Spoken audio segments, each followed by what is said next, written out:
Yeah, exactly. Good morning. Ooh, that's loud. And good morning to anybody who's streaming from our other campuses. Thank you all for being here. I just want to start with sort of a brief introduction, then we'll go straight into questions. First, I wanted to just say thank you in general. I'd like to thank everybody for the warm welcome that I've received since I've arrived here at Seminole State. It's been really wonderful, and I appreciate also everyone's patience with me as I continue to try to learn as much as I can, as quickly as I can. I've been trying to apply the skills and strategies I had as a student to learning about Central Florida and Seminole State College, and I'm not afraid to admit to you that I actually have flashcards on my desk at home with the alphabet soup of acronyms that I'm learning. I think it was during my research process in anticipation of my first interview that I first read about exchange of views online on the website. So then when I started meeting with the executive councils of each of the employee groups, I said, so what's this exchange of views thing? So we decided to reinitiate it for this year. And we're hoping to do one per semester with each employee group. We have no set agenda for today.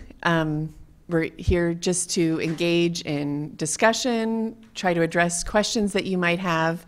And I also wanted to open it up to anybody in each of these employee groups rather than only with the council. So that's my introduction. I'm now going to turn it over to Summer, who probably needs a microphone.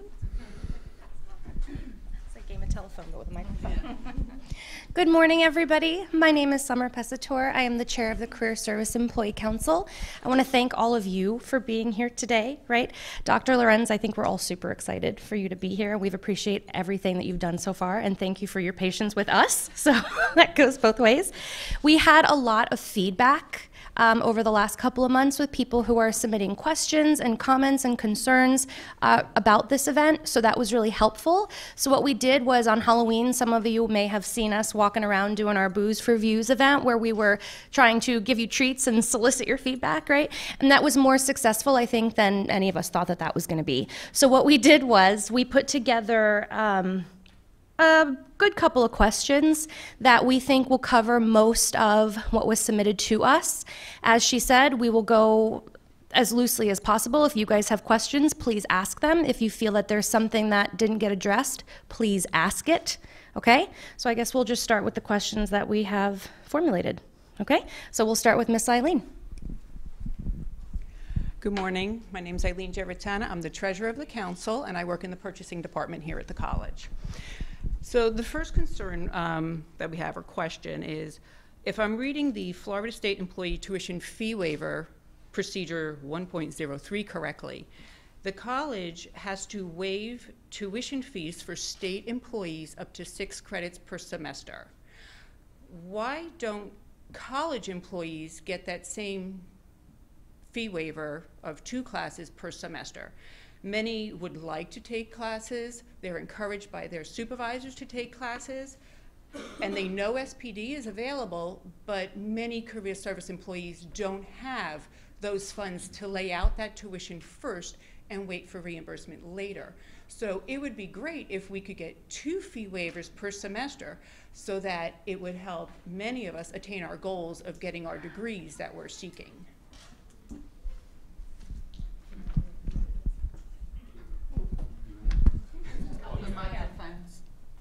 No, I don't know who's answering the question. I just want to be sure. Please go ahead.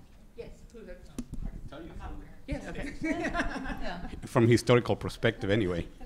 So typically the way it works, as you know, you pay for it up front, and if you get a C or better, then you get reimbursed, correct? For things that are not, for SPD, for things that are not fee waiver. Mm-hmm.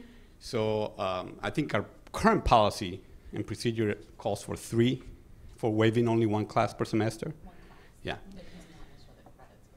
For the class. So it could be a 4 credit, it could be it's one class per semester.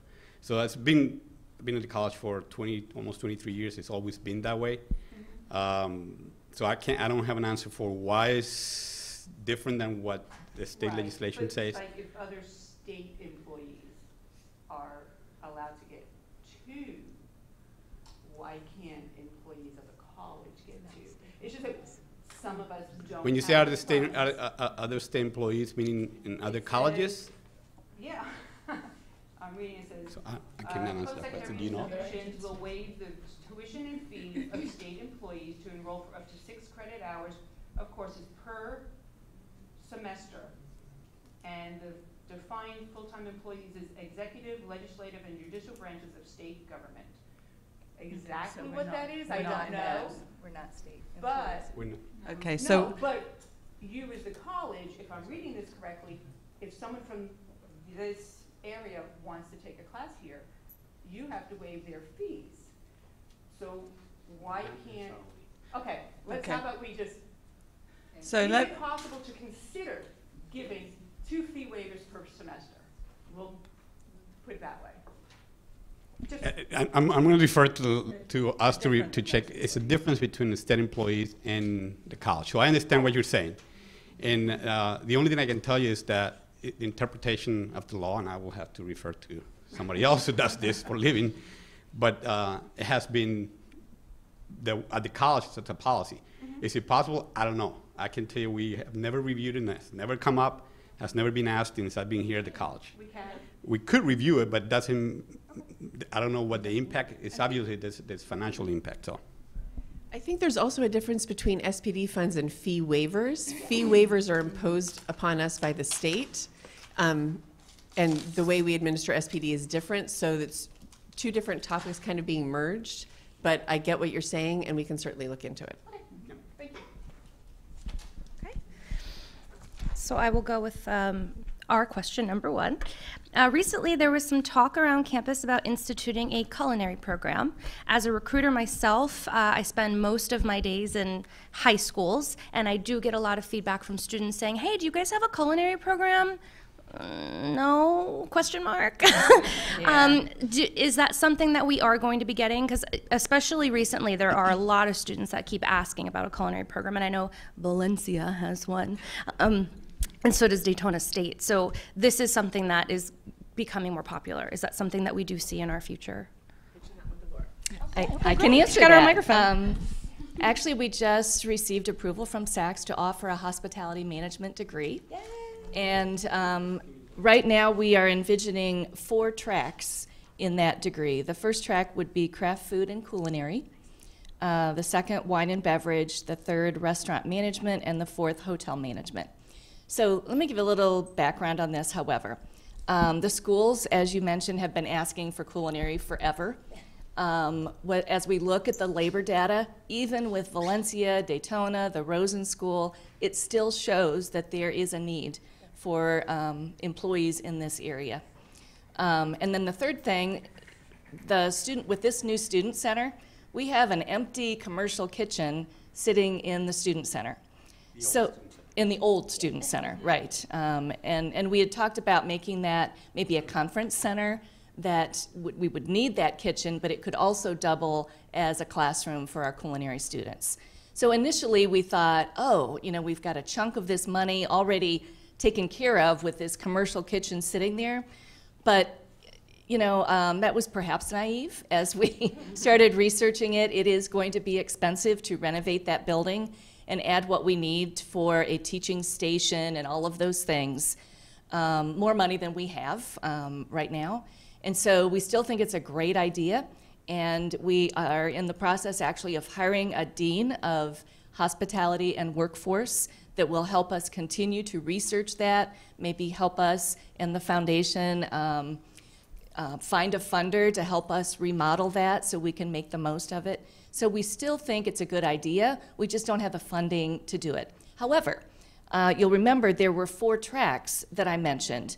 We are thinking that in the fall, we would start offering the hotel management track. And so that would be an opportunity for high school students to go down that road. The core courses for that track would be the same as culinary and some of these other tracks. So that's sort of where we stand. Does that answer enough? Yeah, Okay. I mean, it does. That's going to feed into UCF's Hospital Rosen program because This is just an AS degree, not just. This is an AS degree that would feed into the Rosen School's bachelor's degree. Absolutely. Now, the other thing we need to keep in mind, Valencia is moving their culinary program downtown. It's going to be beautiful. 2 floors, I'm told, devoted to this. So it will attract a number of students. But even still, we're hearing our Seminole County students would prefer to come to us. Yes. So that is true. I it's can speak on behalf of that. An option. We're just working out the details. Thank you very much. Marcus has a question that came into him later. Would you like to start with that? Sounds good. Hello, everyone. My name is Marcus Williams. I also work with student retention and completion, but thank you all for being able to share your time with us. A question I got from one of, just from going around through the event that we held was regarding the hiring compensation. This is regarding with part-time experience. The individual mentioned that there was part-time experience and other related work experience that should possibly be considered in salary offers and compensation. Is this something that you may be looking at in the future when you're doing hiring practices? May, you can take that. Otherwise, I can run and deliver it.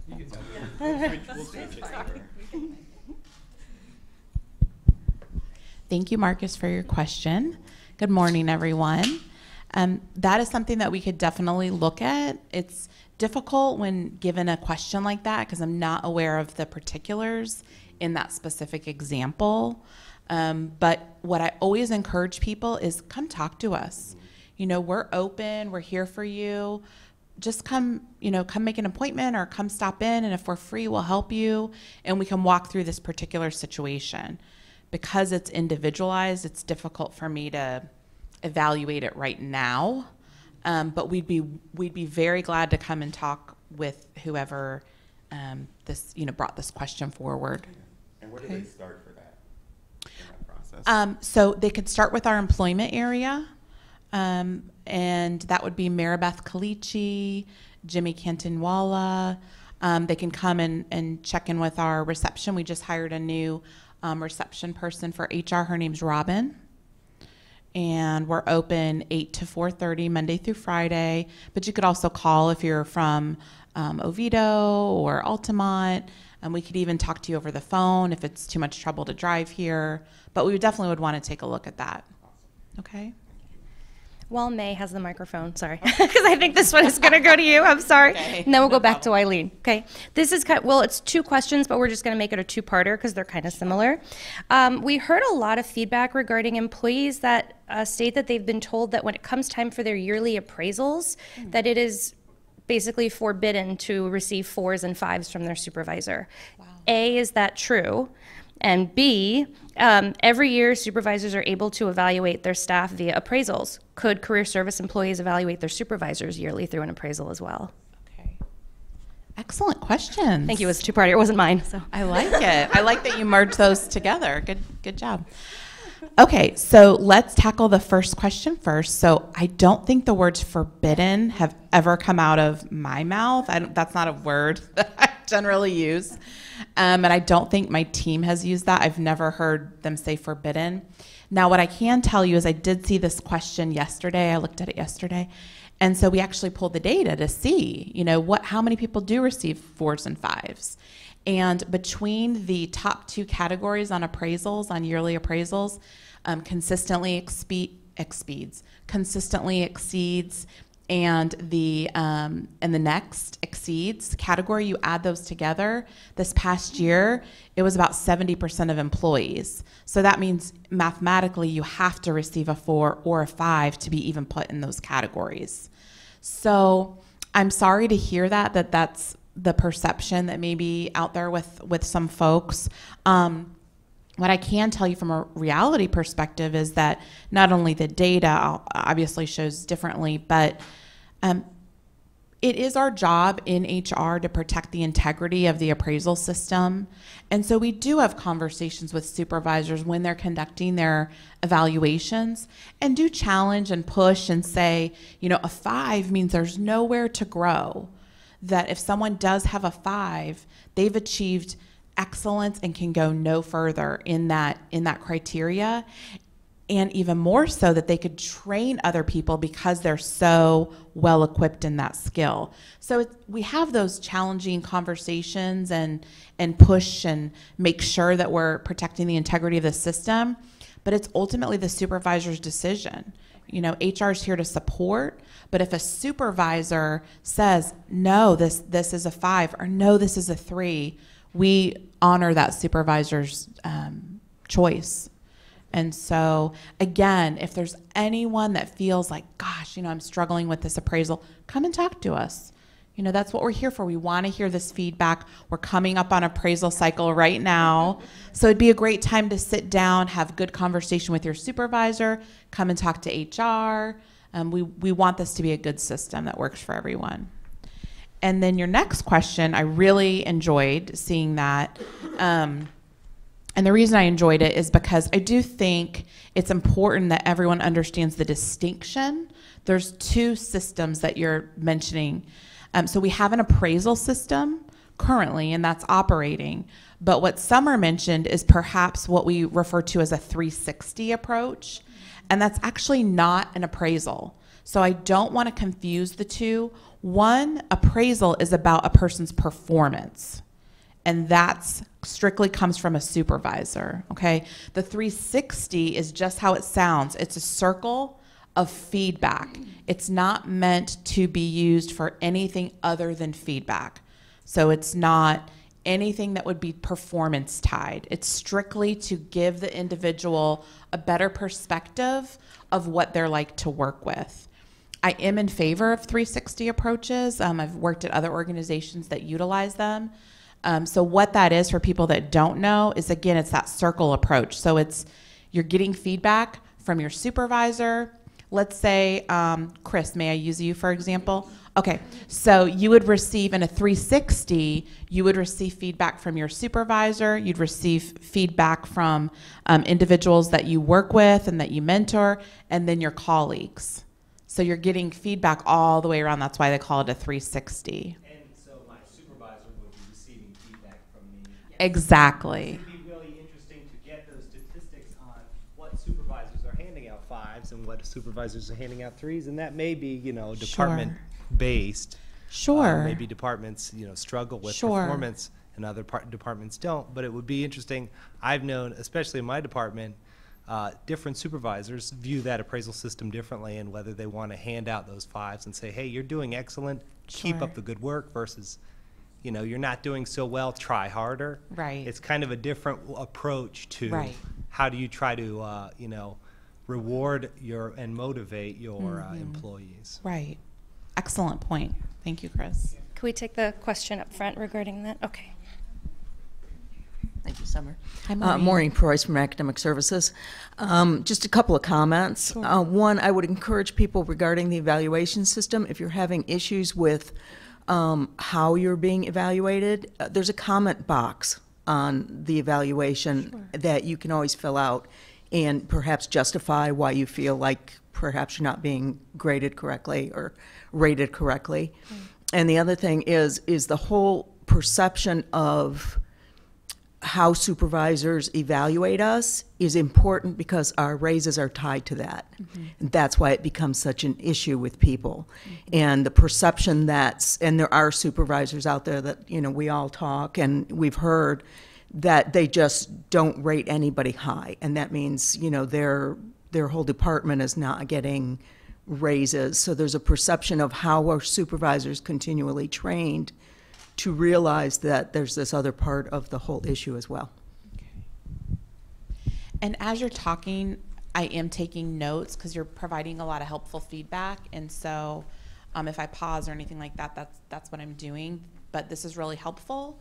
And after today, we will go back and review all of this as well. So thank you for being transparent and open.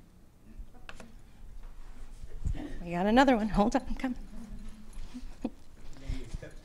Right? Just by the way, the camera adds 60 pounds, and there is 6 cameras on me for all of you watching. Good morning, everyone. Just a comment and a quick question. The 5-point scale, 5 would be 100%. A 4 is 80%, which many would translate to a B minus. A 3 is a 60%, which many would translate to a D minus. So you can see what happens there in terms of the perception of how well we're really doing. A 3 doesn't become the idea of average.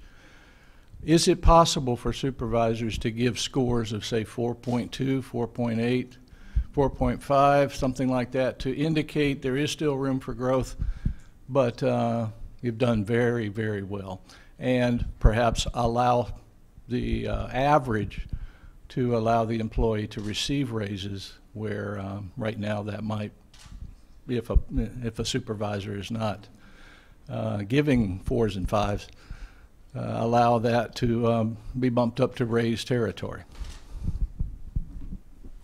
And may I ask your name? Oh, I'm sorry.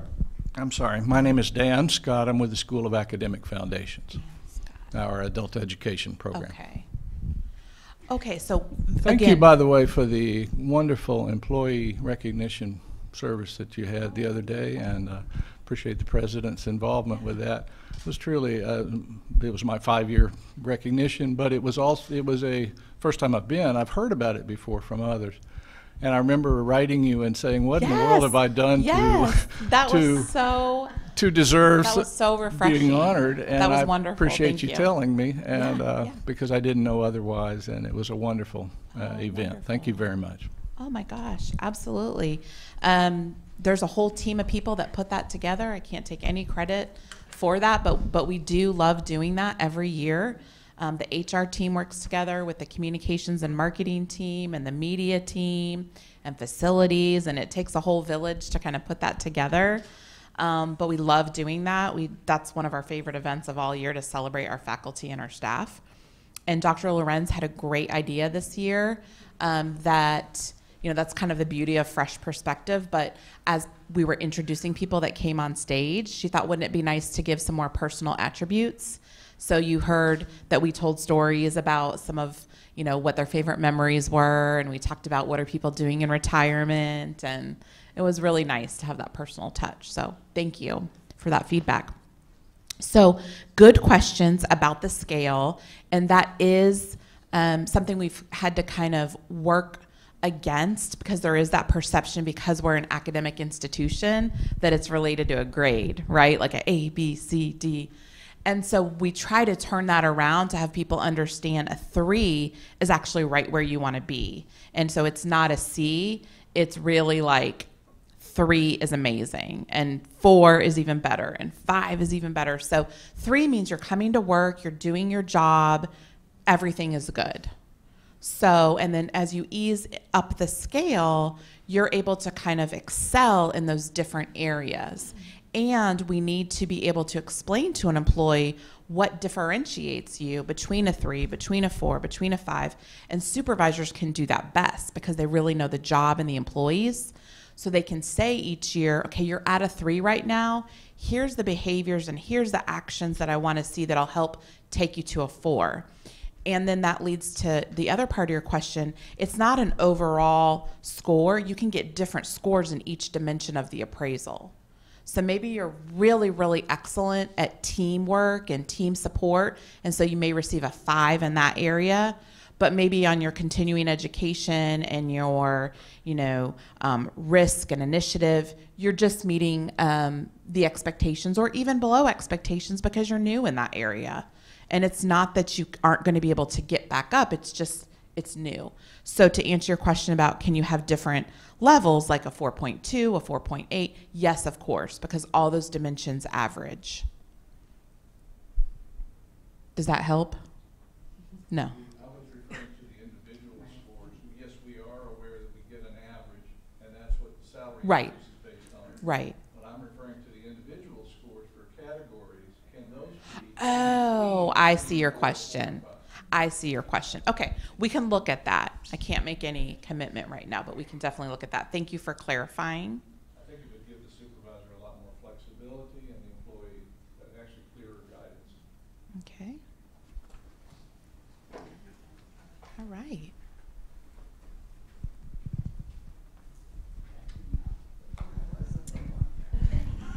My name's Linda Cole. I'm in the library, and based on this, maybe expanded even to conclude 1 through 10, and that way it can be more specific. And I was also told as a supervisor, 5 is perfect and no one's perfect. That's what I was told in grading.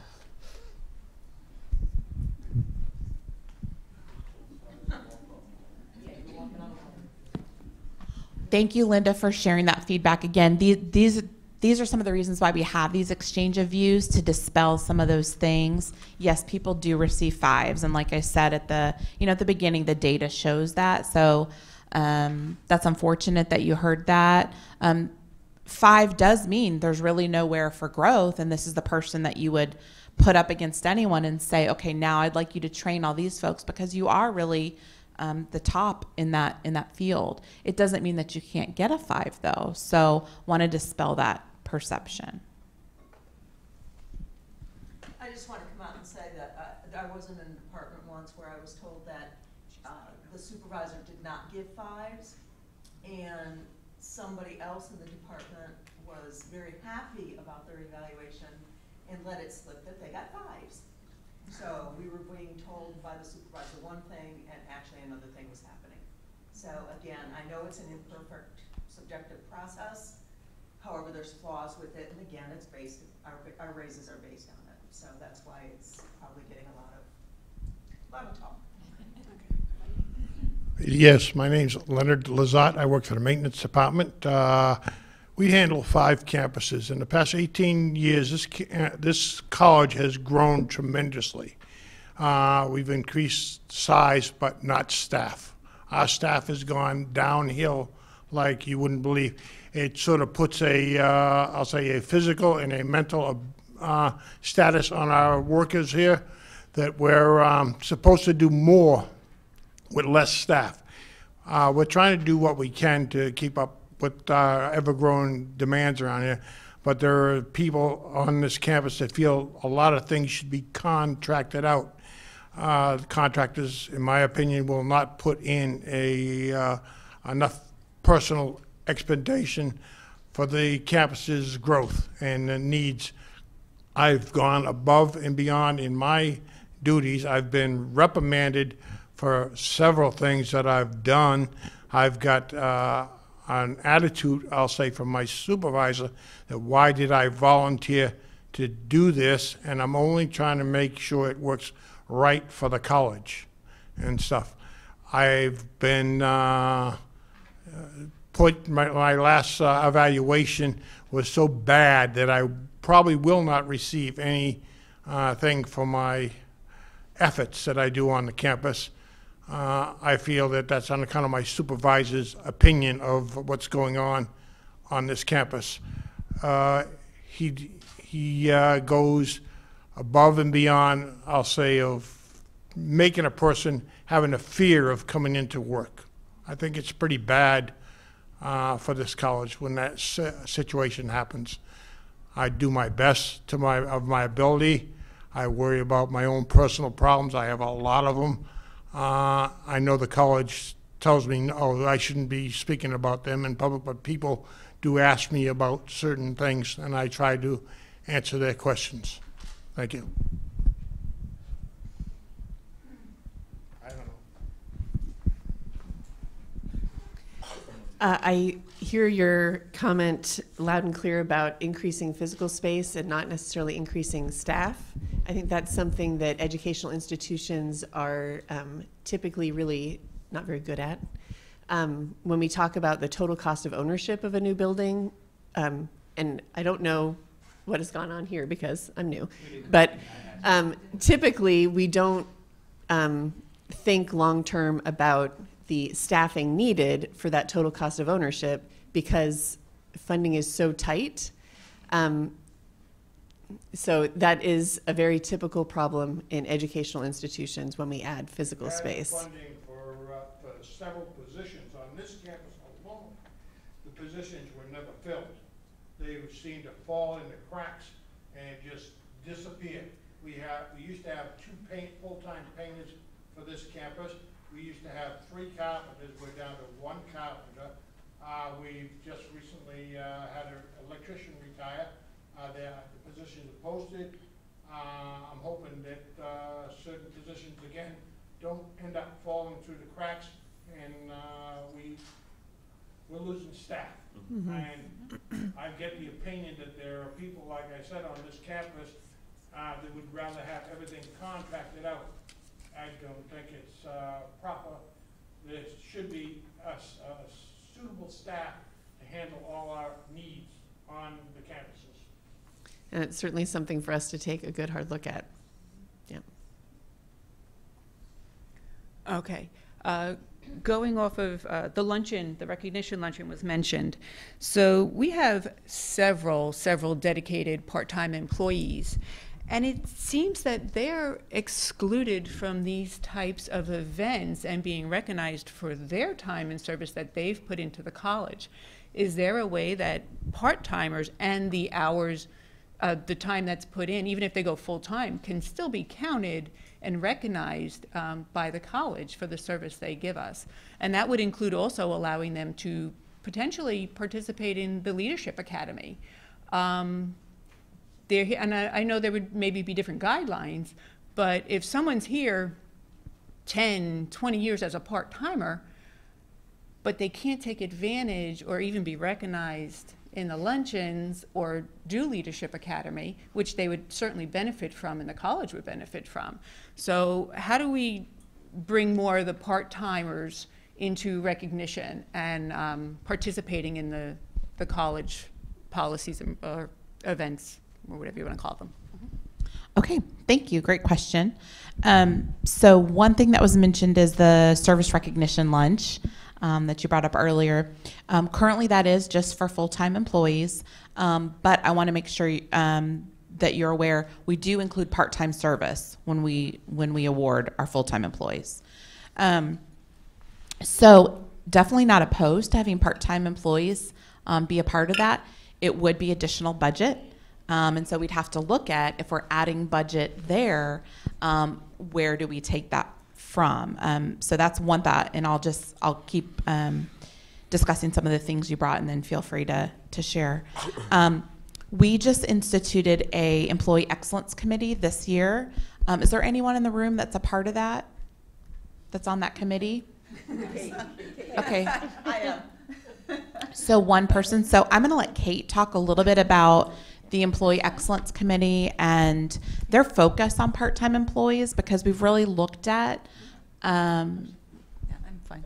We've Okay. really looked at I'm sorry? No, go ahead, May. Finish your thought. We've really looked at how do we reward and recognize our part-time employees, because that's the point that you're bringing up. It's not necessarily the vehicle, but I think it's the overall, how do we make our part-time employees feel valued? You mentioned different vehicles. Those are all different options, but the bottom line is, how do we make our part-time employees feel valued, because they are valued? We wouldn't be able to do all of the work that we do without our part-time employees. So one example that the committee was able to recommend and that we instituted this year with the help of the foundation was to start giving our part-time employees awards. So this was the first year in the 50 plus years that the college has been in existence that we did that. And I hope you were part of Convocation and saw that we awarded our part-time employees this year. So that was really meaningful, because one thing you want to do when you recognize people is find out what's meaningful to them. Different people enjoy different types of recognition. And so to your main point, Eileen, is we want to ensure that our part-time employees feel valued. And so we're constantly looking for ways to do that. And so this year we instituted the awards program. But I'll let Kate elaborate on any of that or the discussion that's happening at Employee Excellence. Yeah, so we have part-time employees represented on Employee Excellence. One of the things when we instituted the program after Great Colleges was the fact that part-time employees weren't being recognized. They didn't have the opportunities for that recognition. So we have actually integrated them into that committee, and they're represented. Also, we're working with Barbara LaBranche on the faculty side, so that faculty are represented as well. And the discussion is around what we do to firstly to recognize part-time employees, which is what you saw at Convocation. We instituted some more awards for part-time employees. But there's a lot of discussion around other things like events for part-time employees so that they can participate, because they're not necessarily on campus all the time. As I say, it's kind of an ongoing conversation about how we integrate particularly long-serving part-time employees who deserve the recognition, because they are part of this team, but it's looking at ways in which we can actually assimilate them into that recognition or engagement program. So it is an ongoing discussion. Sometimes things move a little more slowly than we wish they would, but certainly they are at the table and they're represented there, and we discuss what to do to make them feel included and part of the college.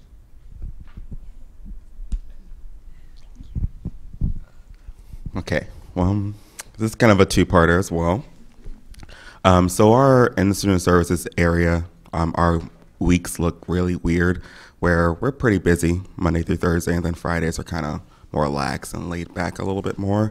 But this one part of the question is, a number of events that take place on our campus are during peak times, and a lot of student affairs are busy with working with students, face-to-face contact. Is it possible for us to be able to support our staff members to be able to attend events that are happening during the day, whether it be the Lunch and Learn workshops, Leadership Academy events that are happening on campus, or other staffing HR events that are also occurring, without it being a push away from the tasks that are at hand? And the second part to the question is, because the Fridays are a little bit lighter, is it possible that we can either reduce the time that is expected of us to have an actual work day, or is there some way where we can utilize that time for group meeting, discussion, events, or anything like that to be pushed on that day instead? Yeah, let me take the student services issue.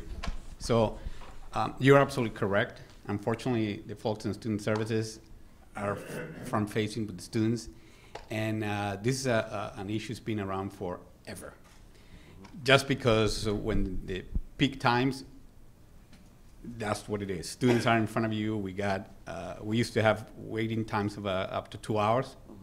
Since we went into having appointments, that has gone down to around 10 to 15 minutes, so that's a lot better. But that doesn't mean that we don't have a line of students waiting to be met. So with that, the issue is, how do you coordinate events that are in some cases out of our control to have the majority of people able to attend? So it's a difficult situation. We had looked at it in many ways we can, and it's just, we cannot find an answer for finding a way to support students and at the same time allow. Now, what we do though is, and we used to do this, is on Fridays, like you mentioned, we used to close at noon for student affairs so they could do meetings and things like that in the afternoon. Again, the nature of what we do with students has changed dramatically, and if you know, their expectations are also changed. So we now have the e-services, and they don't have a clock. They just expect somebody to respond. They just, I'm gonna send you a text message and whatever time of the day. We are in a very highly competitive environment, and if we don't answer those questions, somebody else will.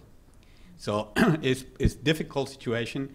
We looked at it with the student affairs, we looked at it with the executive team, and we tried to figure out a way to allow employees to go to these events. But when it's all hands on deck, you hear the expression, we don't have that much of a choice. So coordinating events around a specific department will be extremely difficult, because we have the same issue with faculty that are in the classroom saying, well, we're in the classroom and we cannot attend these events. Can we do it at another time? So the only time you can do it is on a Saturday and Sunday, and I don't think any of you are going to show up on Saturday and Sunday to come to these events, or late evening hours. So it is difficult because there is always somebody around the college who will be excluded to some of these events because of the need. And the faculty is a perfect example as well. They're in the classroom. We used to hear when we had the board meetings late at night that people wanted to attend, and they said, well, let's move them to the morning. Well, then the people at night said, well, I don't want to come in the morning. Then we moved them to the afternoon, and then there's always somebody who's going to be excluded, so it's difficult to try to accommodate. The Fridays issue is something that actually Laura's team has brought up, so we want to talk about it. Yeah, this is a great forum to share that. We're having a hard time scheduling meetings because everyone is so busy and on many committees and standing committees and search committees. So we're proposing, Academic Affairs, that first Fridays, noon to 3, don't schedule anything because we would like to have department meetings at that time. And our departments are sometimes, 50, 60 people, but that also might work for all of you to know that the first Friday of the month, noon to 3, people are going to be available for a meeting. So we're trying to spread that word so that we can get people to attend. Thanks. And I think it's something we're going to have to phase in over time. Yes. We can't just snap our fingers and the first Friday, 12 to 3 is going to be the perfect. So we want to try to phase it in over time and figure out, does it work, doesn't it work? And if it does, how can we take better advantage of that slot? So we're working on it. Thank you. Any questions from the audience at this time? No? Going once, going twice? Okay, here we go. So this one, I guess we can combine to 2 parts, and I assume it's going to be Miss May again answering. I'm sorry. Thanks, May. So we received an overwhelming amount of feedback regarding job duties, how they're worded when they're posted online, the verbiage, including other duties assigned. So basically, 2-part question. When does other duties assigned begin to warrant extra compensation? And at the same time, when does supplemental pay kick in? Perfect. Just keep that for the remainder of the event, if you would. Thank you. And I have to say, again, just come and talk to us. Don't wait until the next exchange of views if there's things we need to know. Just come and talk with us anytime. There were a couple employees in your council that had some questions, and we sat down one morning for about half an hour and just chatted. So we're always here for you. Okay. So with the duties question, yeah, so that's a great question because, even Lenny said, it often feels like at all levels of the college in all areas that we're tasked to do more. It's no secret that, we haven't been able to raise tuition and our funding from the state keeps decreasing every year. It's a tough environment. So I don't want to dance around that. We do ask people to do a lot as a college, and one of our strengths is our people. We always pull together and we always work hard and we get it done. And our results are amazing. We've gone gold. We're a great college to work for. So we have all these amazing people that do a lot. And I understand that can wear on you over time. I'm fully aware of that. So we are looking at things. We always review things. Some of your teammates that came in and asked some questions, can we look at how we provide supplemental pay and things of that nature. So we look at that. Bless you. But to answer your specific questions, anytime an employee it goes above 37 and a half hours for career service employees, then overtime would kick in. And so please make sure, I have to say, I would not be an HR professional if I didn't say, if you're working more than 37 and a half hours, let us know. Let us know today. Don't leave this room. We need to make sure you get overtime pay for that, okay? So anytime you go above 37 and a half hours in a work week, you're eligible for overtime. And the reason I want to bring that up is because that is something I'm very proud of. Our executive team made the decision a couple years ago to stick with 37 and a half hours being a work week Did you know that out of the 28 state colleges, community and state colleges, no one else has a 37.5-hour work week for purposes of computing overtime? It's 40 everywhere else. And one of the reasons we did that is we care about our employees, and that's one way to reward our security that are always working overtime, our facility staff that frequently have to work overtime. So we wanted to protect our 37.5-hour work week. And so I just want to say thank you to executive team for making that decision. It was a hard decision because it has budgetary ramifications, but I think it was the right decision. So that's part of your question, anything you do above and beyond your expected work hours. And then if you're filling in for someone on a long-term basis, anything over 30 days, that's at a pay grade that's higher than yours, then that does warrant additional compensation. And I do get the question then, well, what about if there's somebody, that's a peer or that's a pay grade lower than me and it's 6 months? What I would say is traditionally, we haven't warranted that. Can we look at it? Yes, we can. And that was the response that we shared. So we were already kind of reviewing those different protocols. Okay. Oh, we've got a question in the front. Let me come over.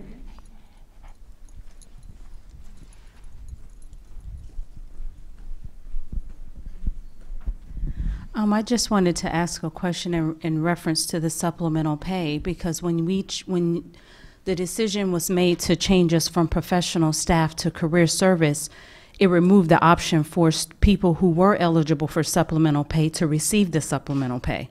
So that was removed off of the table, and we had to stick to our 37.5 hours. So how is the compensation after that has been removed or changed, but those duties are still in place and you're still conducting those without the additional supplemental pay that you once were receiving? Okay, I might need some help on that one. I'm sorry, I don't quite understand. So if you were professional. If we were professional, at one point, if we were professional, we were eligible for supplemental pay. If you were doing a job that was higher, job duties that was higher than what your current role was. Once we got changed to career service, it wasn't an option anymore because we were changed to career service under the 37.5, which technically would put us over. At least that's what I was told. Okay, because I'm so sorry, I'm not following, because the way supplemental pay works is across the board. It doesn't matter what classification you're in, whether you're professional. Maybe the word isn't supplemental pay, it was a stipend or an additional amount that you got in reference, in addition to your regular pay, for the additional duties that you were doing at your job that were higher than what your current position was. Okay. Does that make sense? May I ask what area you work in? I'm academic foundations. Academic foundations, okay. That might be something we could talk about again offline, because that doesn't sound right, and I probably need some more information. Because again, across the board, our salary schedule allows for you to receive a supplement, a pay supplement, so long as you're taking on work that would either push you above the work week threshold, or if it's something that is at a higher pay grade and it's over 30 days that you're taking on that extra work. And that's regardless of whether you're career service or professional. So maybe we could talk afterwards? Okay, thank you. Just brainstorming here, it might be helpful to inform supervisors or give them some guidance as far as when things cross over, when they're trying to decide who to assign these extra duties to have them keep in mind to protect their employees regarding, because I've been in situations where we had staff leave and somebody had to do the jobs. So I was given those jobs to do, and then they were supposedly supposed to go back to that position when the new person was hired, and that never happened. They just continued to just be piled onto my position, and I was ignorant of the fact that I could even get supplemental pay. And so I just kept doing the job, and I kept asking for relief. I'm doing triple the duties now that I was before, and these jobs were supposed to be taken off of me when the new people were hired. And basically I was told, well, you do such a good job at them, we'd want you to just keep doing them. That's what I was told. So had I known that this would have existed, I probably would have taken advantage of it. So maybe it's helpful to inform supervisors that there are times where they should be considering talking to HR about their advanced job duties. Anything else out here? No. Okay, I just want to build on this a little bit. I deal with a lot of career service employees where I am, and we do all talk amongst each other. And a common theme is we're all getting dumped on. The workloads keep growing without any compensation. Perfect example, she's doing the job of 3 people and not getting compensated anything extra for doing it. But, you know, May, you say, you know, come and talk to us. But the big concern is retribution. And I'm concerned about retribution just opening my mouth right now. But that's why no one does come forward and we just do as we're told. If we haven't experienced it ourselves, we've heard about somebody else experiencing some type of retribution in some form. And so I know a lot of career service people are counting on the council to fight for them and try and make our work experience and environment here better, and to try and bring up our morale, because after the compensation study, our career service morale went into the ground. It was just terrible. And I just feel like if we're referred to, and someone referred to us as the backbone of the college, we're doing all the groundwork, the backbone needs support, and we don't feel like we get it. And at the compensation study, somebody referred to us as a gallon of milk that, you know, you can just walk into the store and get another one of us right off the shelf. So we're kind of easy to dismiss, and we can just go find another job and you'll just replace us without a problem. And that's very demoralizing to be compared to a gallon of milk. So we need to do something. I don't know what, but we need to do something. Certain supervisors always have a tendency to use 5 words that they say is in the contract. I can't read the contract, I'm not very good. And all other duties assigned. We've had more duties assigned to us in the maintenance department in the last 18 years than I could count.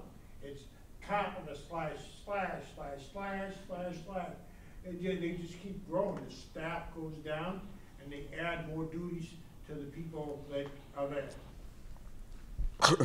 So Eileen's comments genuinely are depressing me and making my day horrible, because that's not the kind of culture that we want, and that's very sad.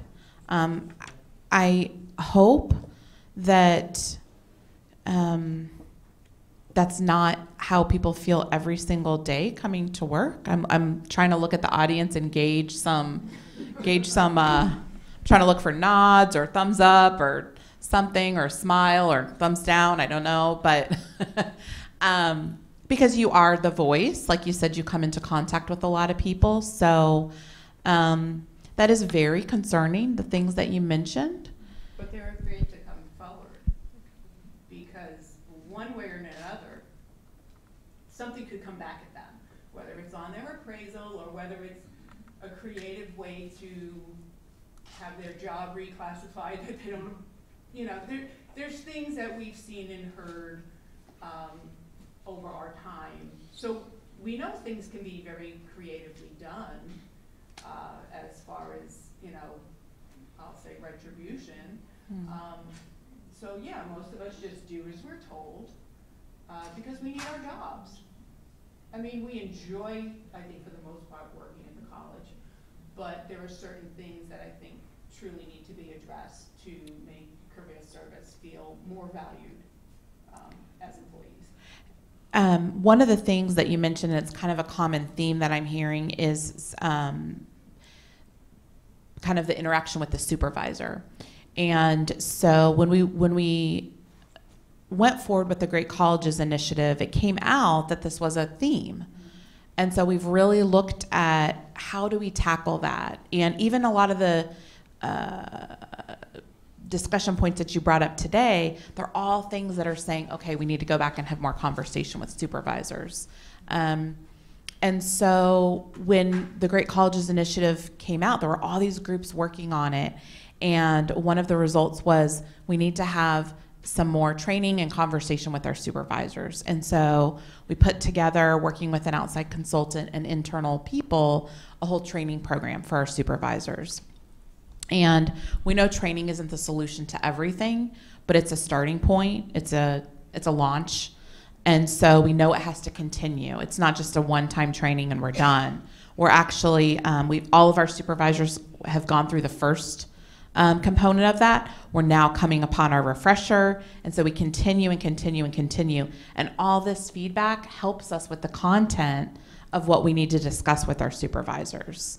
So, and again, I can't stress enough, come and talk to us. And I know, people have, and they're still here and they're working and they're doing great.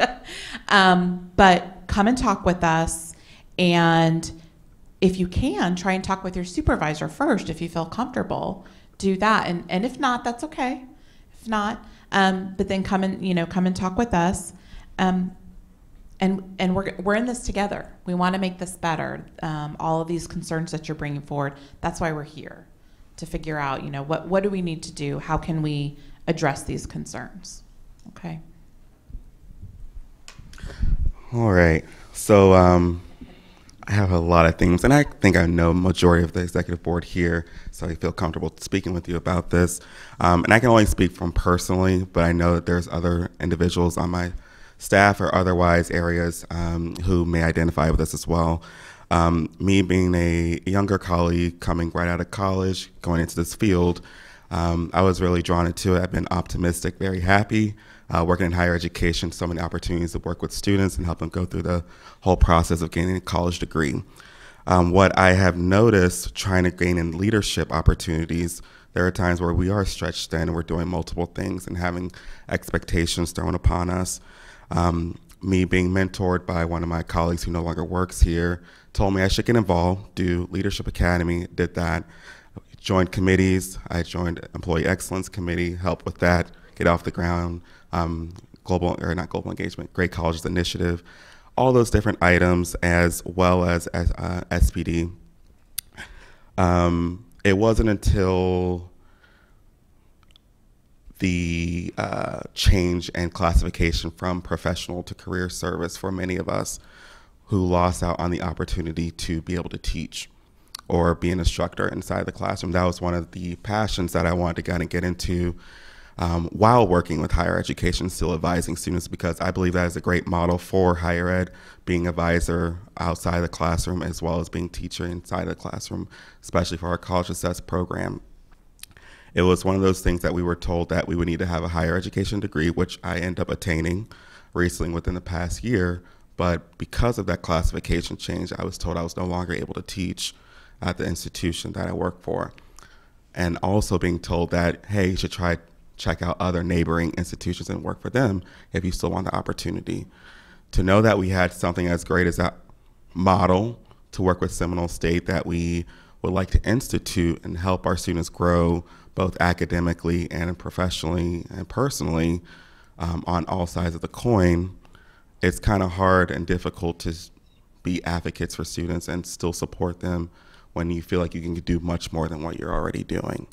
Is there any possibility that we may have that available in the future at all, or was this basically a point to distinctively draw those opportunities away from each other? I feel like we just me and you all. We did talk about it. Oh, you've got, I'll just say briefly, yeah, right. I'll just say briefly that we certainly miss having you in the classroom. That was hard for academics too. We planned on having you teaching those courses, but it all came back to legislation and the rules we had to follow, and so I'm going to let somebody else answer that part, but would love to have you back in the classroom. It was good for students. Yeah. Let me help you with that a little bit. So as an employee at the college, you cannot have two separate contracts. You either are, in your case, since your career service, if you were to go teach, we'll have to pay you overtime. Because if it's an extra time, it has to be outside of your normal 37.5-hour work week. So let's say you go teach a 3-hour class, so we got to pay you overtime. We have a adjunct rate that we pay our adjuncts, and we have an overload rate by contract with the union that we pay overload for the faculty. So by paying that overtime, number one, we could exceed the cost of that class by simply paying one of our employees overtime for 3 hours. So that is problem number one. So we couldn't give you, we used to give you adjunct, we used to do the adjunct rate. You know, you will work in normal 30 hours, and then we'll give you adjunct rate until we found out that was illegal. Because, and there were changes in the law as well. Because now we should have been paying you all along over time. So we said, okay, that created that serious problem, because then you have 3 different rates of pay for the same exact class. So the decision was to say, if you are career service, you no longer are able to teach unless you become professional. So that's what that came from. So there were changes in law. It's the fact that we cannot have 2 separate contracts with a single employee, because in that sense, you will have 2 separate contracts, one as an employee, career service, and one as a faculty member. And 3 is the cost of teaching the very same class would have exceeded what we pay adjuncts and overloads. So does that make a little sense now? I know we want to, it's still a college decision, and yes, we could go back and put it in, but then how do we deal with the adjuncts, and how do we deal with the overload pay, and how do we deal with all that stuff that now you have a single class, so it has budgetary impacts, and it has now impact with the unions, both unions, since we have 2 of them now. The follow-up to that, I guess I would say, I know with professional staff, they are able to do that. Correct. Position. I believe the challenge to become professional at the college is one of, 100 chances and opportunities available to most of our career service colleagues after that whole model is changed. Sure. So for a person who may not be I guess gung-ho on taking a leadership position of such a high regard and also try to teach as well, just to be able to have the opportunity to do so, that might be something very discouraging to grow professionally. And at the college, I believe there's 1 or 2 things that individuals at the career service level can do to be able to get more leadership experience, more supervisor experience, more training, development, and things like that. So, Can you give the microphone?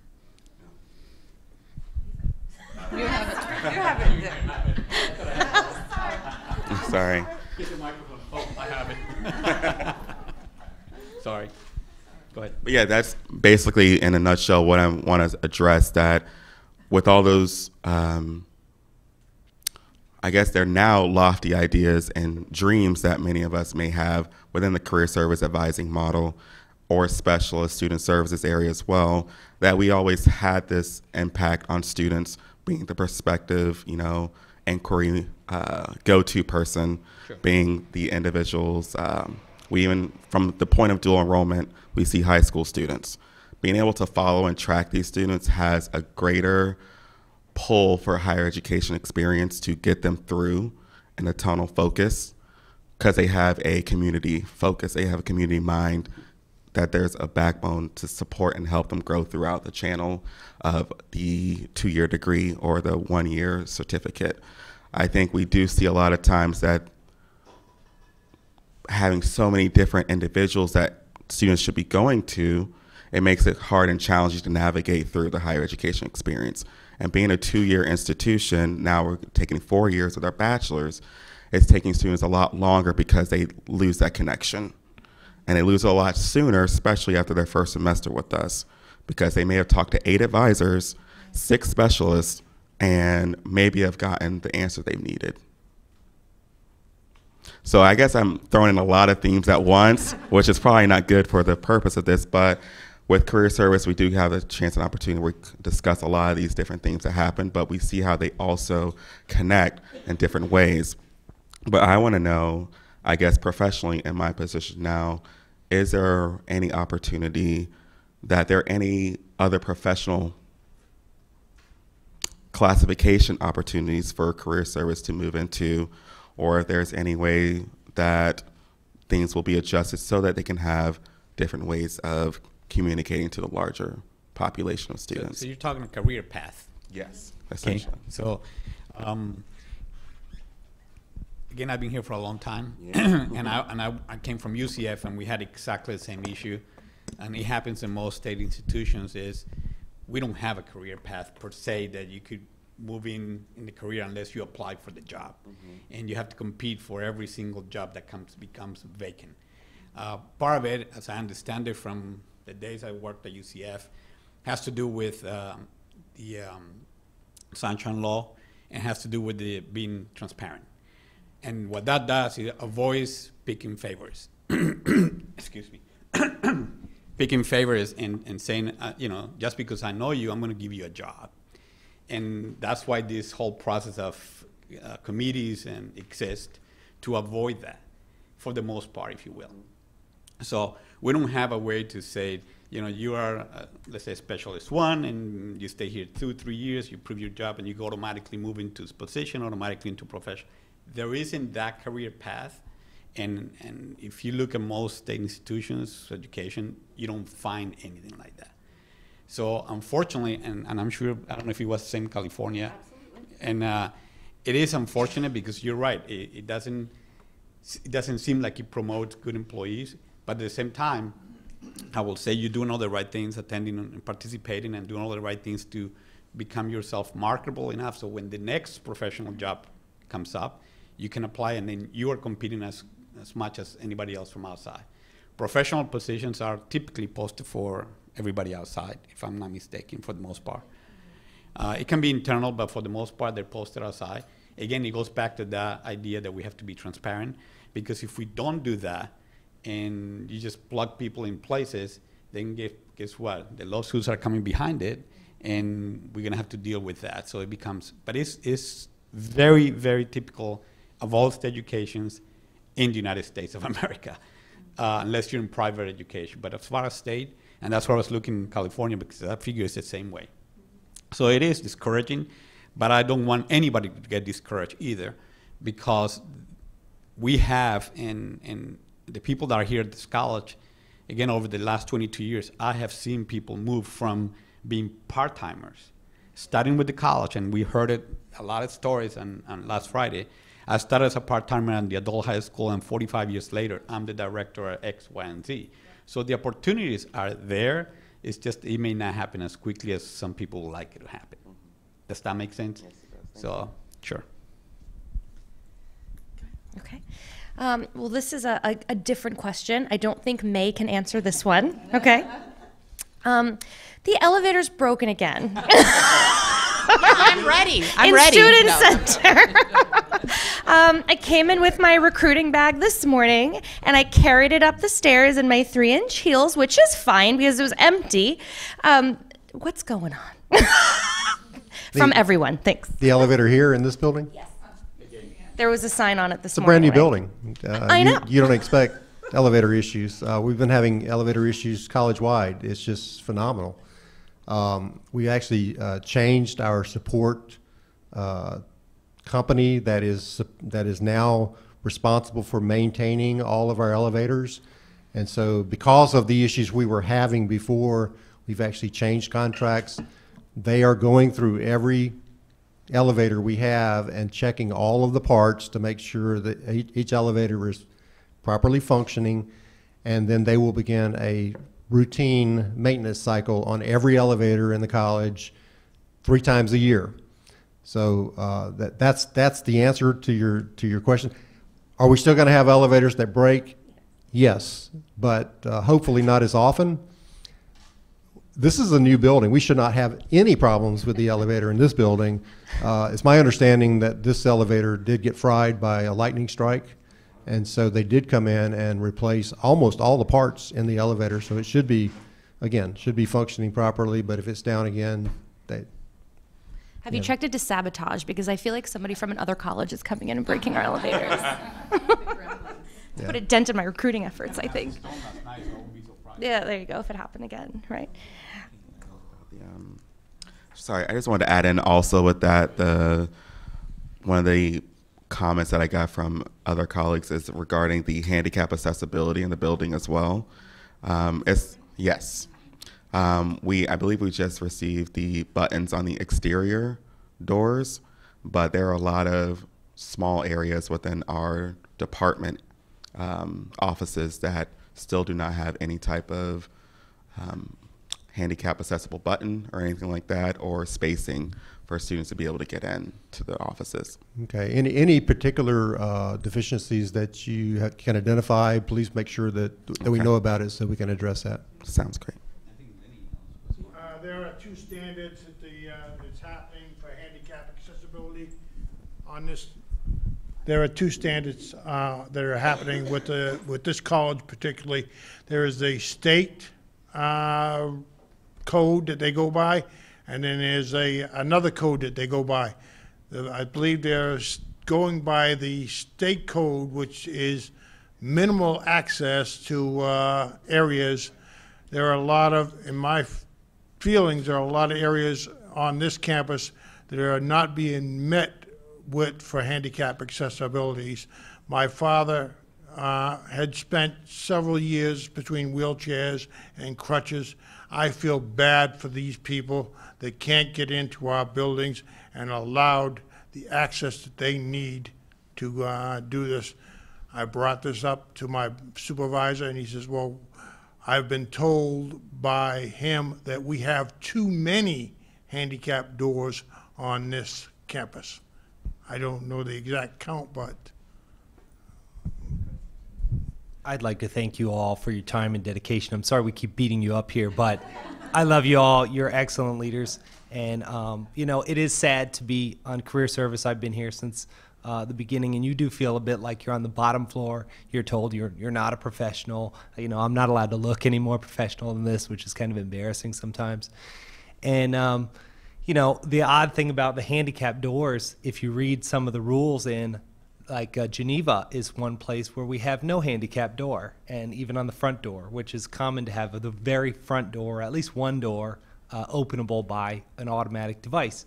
The replacement to that is a person to be called and open the door and help you. So it's another point where someone who's at the front desk, you know, another job you might take on just to try to help people that are obviously struggling. So, you know, something that may help you in your office area, you realize people are having trouble getting around, it's kind of up to you to get up and help them out. It's difficult, I know, and you think, hey, this age of technology, wouldn't it be great if the doors were automatic? But luxurious things tend to break more often. Elevators, automatic doors. It makes sense that they break. But if I could just go back to, the career path. You know, I definitely believe there should be electrician level 2 here. The pay scale evaluation mentioned that I'm fairly paid only if I work under immediate supervision, which is very common in the electrical field. I try to relate it to accounting. You don't want to trust someone did it right. You should have it at least double checked because it's a life safety risk.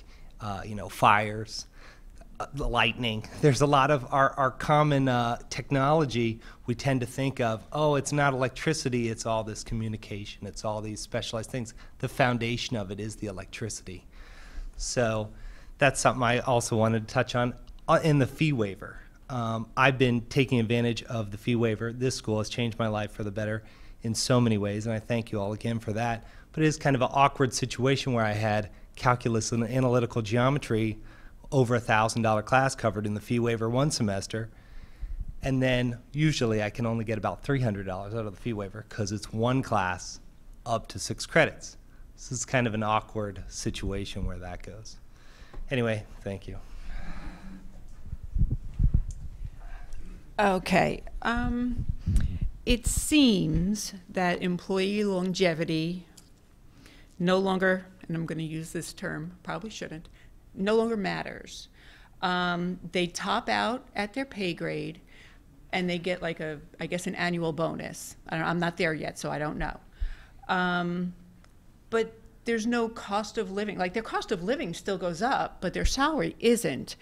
And this not only affects their lifestyle, but also their retirement when they're maxed out. I mean, is there anything that can be done to try and help those employees who have been loyal to the college, who have worked here 15, 20, 30 years, but they're maxed out and, you know, they get like an annual bonus, but that doesn't help them continue to grow their retirement or even cover the cost of living increases that we all incur?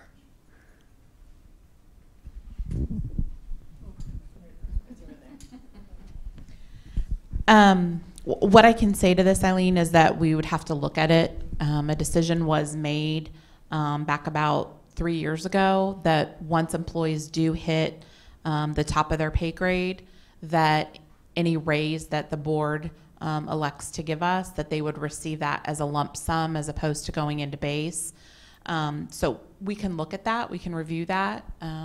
We did do a lot of research and analysis to make that change, but it's certainly something we can look at again. Okay. Question. Okay. I'm coming. And we only have about 15 minutes left for anybody that. Hi, it's me again. I just wanted, I think a few years ago it was addressed and they said they were going to send around a survey, and I don't know if I just missed it or whatever, but there was conversation about career service or employees in general going to biweekly pay instead of once a month. Is that something that's going to be revisited again in the near future? I had not heard that. I had not heard that was an interest that people wanted to be paid biweekly. When I was at the Oviedo campus probably 3 years ago, I can't remember the guy's name, but he's not here anymore. He was one of the higher up, I think his name was Joe Sonarski. Yeah. Okay. Well, he came over and did this whole discussion in reference to biweekly, you know, us getting paid biweekly or whatever. And so they said that, oh yeah, we're going to do this survey, and then the survey never came, and then we're still on month to month, except for the part-time employees. Let me help you. Let me answer your question. Yeah, the answer is help me correct. out. You're absolutely correct.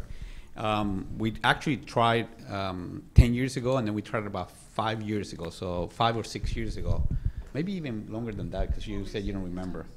So anyway, so the survey did go out. For those, I don't know if anybody here from the business office, we went through the entire process actually and with HR to test the system and spend a lot of time and effort in figuring out how to do that. We went to the board. The board said, well, is there interest? Have you verified this interest from the college overall to this? So we did do the survey.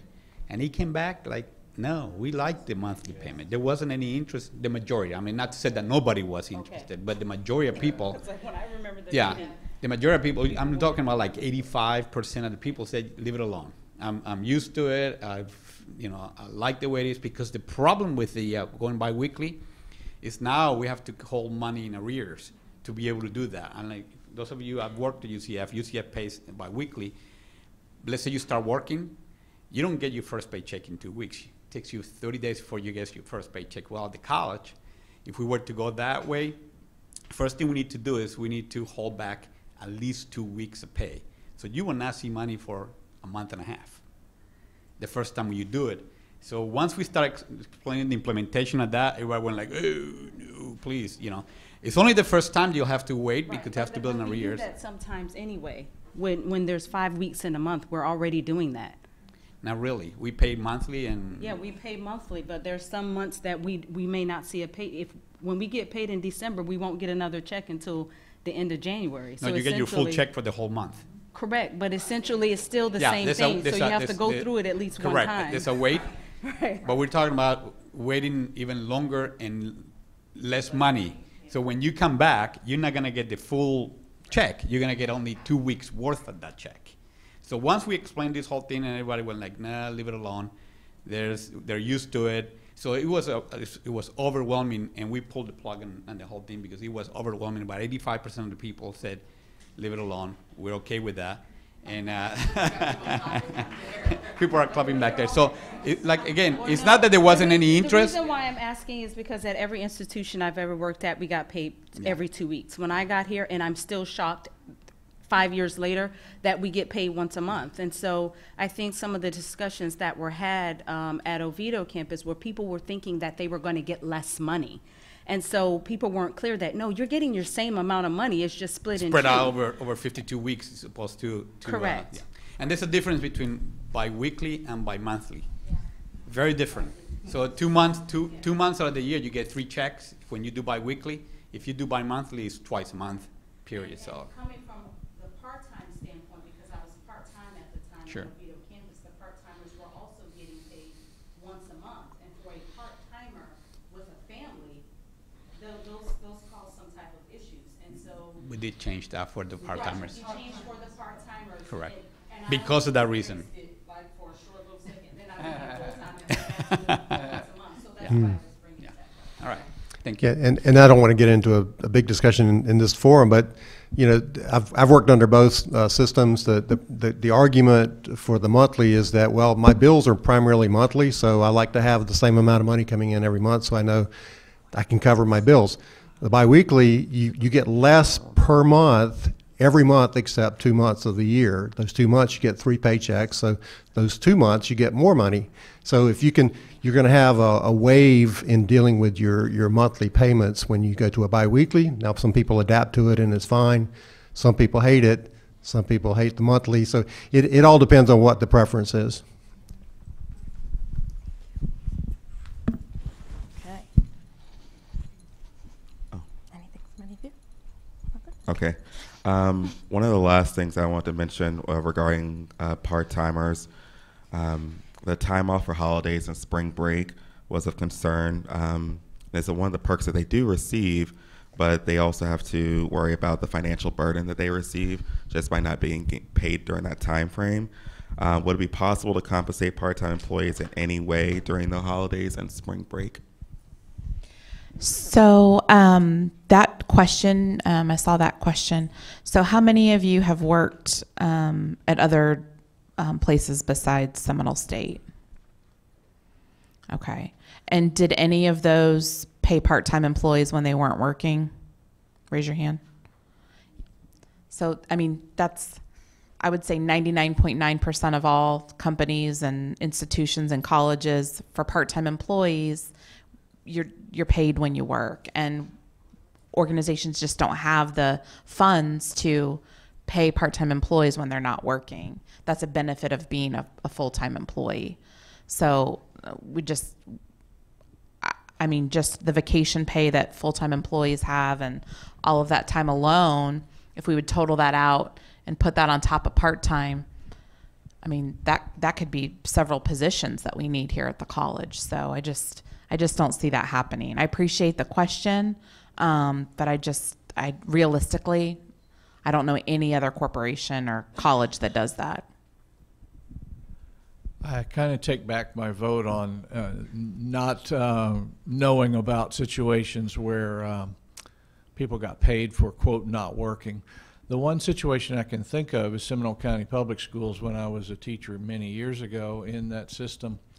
Would allow me to select the 12-month pay option where I was given a check less per month, but I got 12 of them, so that the 2 months that I was out during the summer, I had financial opportunity, something to take care of the bills. I don't know if that's a possibility. It may have something to do with the people that need a more consistent pay for the part-time folks. I don't know if that's even a possibility here. Well, in the K-12 environment, there's a special exception in the law when it comes to how they're paid as far as deferral of payments. I mean, it's something that colleges can look at as well, but in K-12, there's a specific exemption under the federal law, I believe, regarding taxes. Because essentially what you're doing is you're telling the college to keep your money all year long and then pay you at the end. Now, we have options here where we have summer pay plans where you can take money out of your pay, put it into a financial institution, similar to the way you would be doing if we were keeping it, but you would be keeping it in a financial institution, earning interest on it, and then at the end of when you get into the summer, then you set that money aside and then you can use the money. So, you know, I always, in my mind, I always want my money when I earn it. I don't want somebody else to keep it all year. But again, that's something that institutions look at sometimes.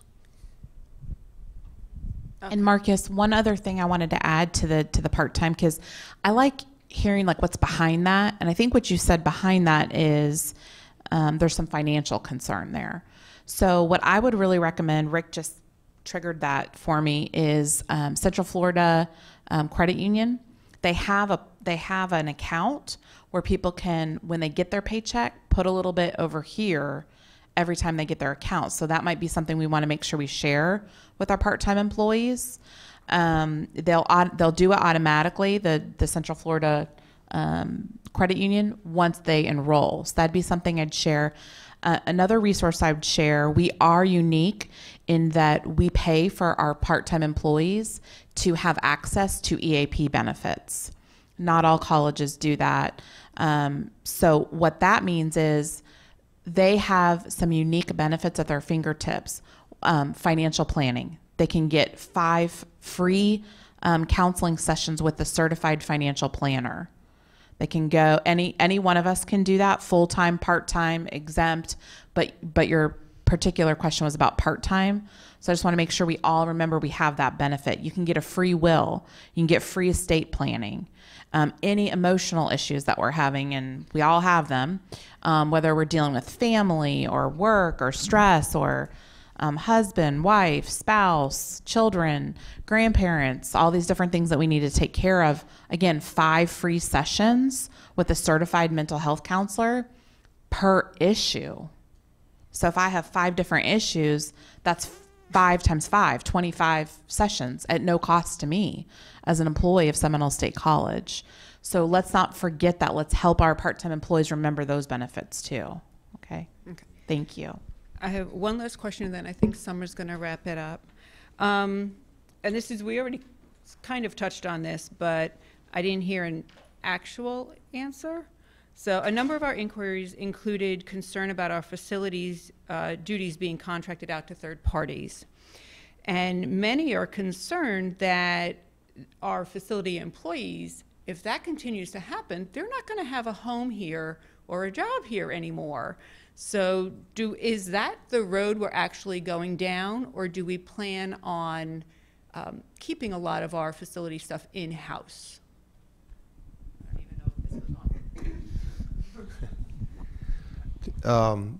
There's no specific plan for moving from existing employees to contracted employees, if that's what you're asking. There's no specific plan to do that. Now, with that being said, we do look at how our operations, how they work, and what's the most efficient way of delivering services to the college. I mean, we have an obligation to spend dollars wisely, so we will continue to evaluate every area of the college where we're providing services to try to make sure that we're doing that in an efficient manner. But there is no plan to start moving away from existing employees to contracted employees. Well, I'd just like to close. First of all, I would like to say, everybody, thank you for submitting all of your questions and inquiries. I would like to thank Dr. Lorenz and the executive team for being here. I have worked outside of this college. I don't intend to ever be outside of this college again. You will have to take me in my chair. However, I do want to say that at every single one of those positions I have held before this, not one time has a board volunteered to come here and speak to every single question and concern that employees have had. So I just want to thank you for that. That is commendable. Not a lot of people would sit up here in front of what basically is a firing squad at some points, right? But we genuinely appreciate it. I appreciate it. I can see why you all have the positions that you have. Appreciate your time. And Dr. Lorenz, thank you so much. Is there anything that you want to just say? Yeah. Thank you to the leadership of your council for putting all of this together. I know logistics are always fun. And thank you, everybody, for your participation, your questions, and we'll do this again next semester. Thank you again, guys.